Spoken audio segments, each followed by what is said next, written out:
ready to learn how to do the Iverson crossover, you're watching the right video.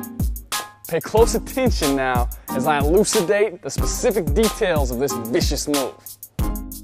The Iverson crossover starts out with a hesitation dribble, followed by a drop and dart in the direction that you're faking. At this point, you're going to cross the basketball over in front of you with your fingers below your knees and explode in the other direction. Now I'm going to break this move down in a little more detail. You can get the basketball over to the hesitating position one of two ways. You can either perform a push-out dribble, or you can perform a change of direction dribble. Now while you hesitate with the dribble, be certain to keep your hand on top of the basketball. If your hand's underneath it, that'll be a carry, and that's an illegal dribble. Another thing to point out is that your arm should be somewhat straight. Now if there's a little bit of bend in it, that's okay. The main thing is to get the basketball out to the side of your body. This wide ball position is an essential element of selling this move, so push it out wide. While you hesitate, you're going to drop your body low while darting in the direction that you're faking. Now notice, when I'm in this position, my knee is close to the floor. This is how not to do it.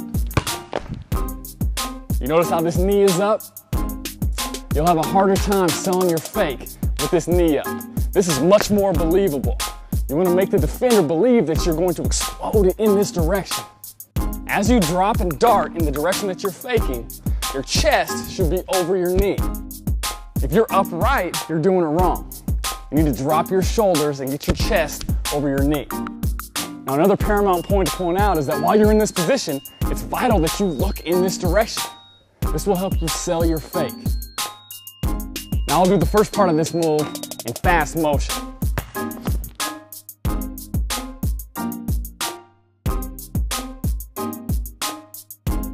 It's vital that this crossover dribble is quick and powerful. It needs to make its way from this side all the way over to this side. Now since I crossed the ball over hard and it made its way all the way over to here, I'm now at a position where I can shield the basketball from my defender. So at this position, I can either pull up for a jump shot or I can accelerate off the dribble. If you cross the ball over and it only makes its way to around this area, that's a weak crossover, and your lack of effectiveness will be apparent. Another thing to note is that while you perform this crossover dribble in front, your fingers on both hands need to be below your knees. That's how low you should be. If your hands are above knee level, you're not low enough. You gotta get down lower.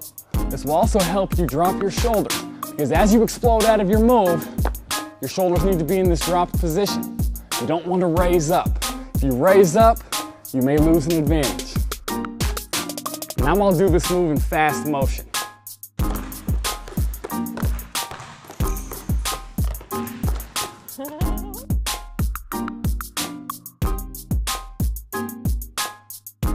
Another thing I want to draw to your attention is the leg that you're faking with. Now as you cross the dribble over in front of you, you're going to be stepping across with that same leg. Performing this crossover step will put you in position to cover as much distance as possible off your crossover dribble. The footwork of a proper drop and dart will enable you to do this in a smooth and quick fashion. Now I spoke earlier about the drop and dart, and that when you drop, your opposite knee should also drop. When done correctly, this drop and dart will naturally drag your back foot and put it in a position to push off as you explode out of your crossover. Notice how the side of my shoe is momentarily rotated away from the floor. This foot drag should naturally occur when the drop and dart is performed correctly. If your foot doesn't drag, your drop and dart needs work. To maximize your effectiveness with this move, it's essential to have rhythm with your drop and dart footwork. Notice that my back foot comes in contact with the floor slightly before my front foot. Don't be stiff.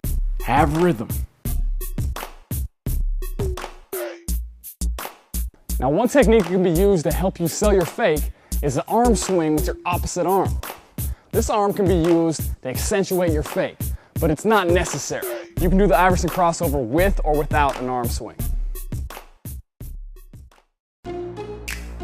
I encourage you to get the fundamentals of this move down. Do it over and over and over again. Then try to increase your speed with the move and be certain to have rhythm. If you want to be effective with this move, you've got to have rhythm.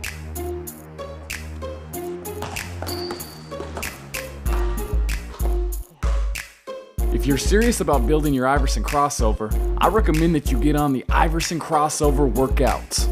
This special volume is available at superhandles.com and includes 3 workouts that have been specifically designed to prepare your IVERSON crossover for actual game situations.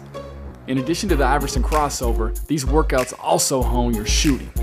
Just so you know, each of these new workouts can be implemented in the new Super Handles Advantage programs that are coming out in November of 2012. This move is tremendous. It's Allen Iverson's signature move. I was lucky enough that while I was growing up, I got to see clips of Allen Iverson do this move, and I saw him do it literally thousands of times. My dad and I would break it down on the computer and take notes, and then I'd try to apply it. So I have a lot of love for Allen Iverson. Other players who have effectively used this move include Kobe Bryant, Grant Hill, Jason Williams, Jamal Crawford, Chris Paul, and Derrick Rose. It's an exciting move. Thank you for watching this video.